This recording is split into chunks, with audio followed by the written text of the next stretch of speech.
Mummy मामा जी के लड़के की शादी में भाभी 15 दिन पहले जाके क्या करेगी? अब बेटा मैंने तो बोल दिया तेरे मामा जी को, क्या हो गया, चले जाएगी, शादी का घर है। मम्मी आपको याद है ना जब भैया की शादी हुई थी उस वक्त क्या किया था उन लोगों ने? कोई भी नहीं आया था यहाँ पर। और मम्मी आपने मुझे जब उनके बेटे की शादी थी तब उन्होंने मुझे बुलाया था, तब मना करवा दिया था। कितने बहाने मारे थे आपने। मतलब कि मम्मी बेटी तो काम ना करे लेकिन बहू से काम करवाना है। मम्मी मैं तो जान ही नहीं हूँ अभी, मैं इतनी जल्दी जाके क्या करूंगी? मैं तो 2 दिन पहले आऊंगी। भाभी वहाँ किसी को जानती नहीं है, वहाँ जाएगी बेचारी। आप जा रही हो, आप तो औरतों के बीच में बैठ जाओगी, ये क्या करेगी वहाँ पर? अरे तो बहुएं तो काम करती भी अच्छी लगती, घूमती फिरती अच्छी लगती, मेरे पास बैठ के क्या करेगी? और तू सोच कितनी तारीफ होगी इसकी।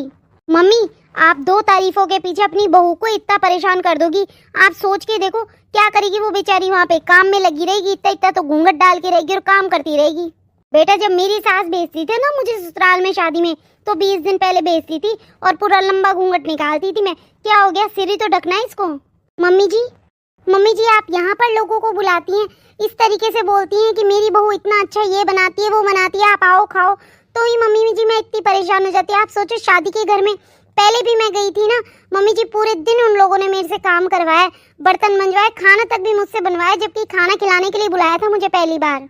और अब तो शादी का घर है, वो मम्मी जी मुझे कितना ज्यादा काम करवाएंगे। बात काम की नहीं है मम्मी जी, लेकिन मेरा मन भी नहीं लगेगा वहाँ पे। मम्मी एक बार सोच के देखो, आपके काम ये बहू ही आएगी, अभी तो ये नई नहीं है इसलिए कुछ भी नहीं बोल रही आपको, बाद में सामने जवाब देगी ना आपको तब आपको बुरा लगेगा। सही है बेटा, मैं तो नहीं भेजती इसे, बुढ़ापे में यही काम आएगी मेरे।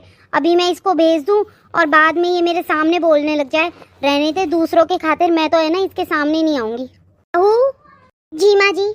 बहू रहने दे बेटा, तू तो तेरी ननद के साथ ही आ जाना शादी में, मैं बोल दूंगी, कोई भी बहाना लगा दूंगी। ठीक है माँ जी।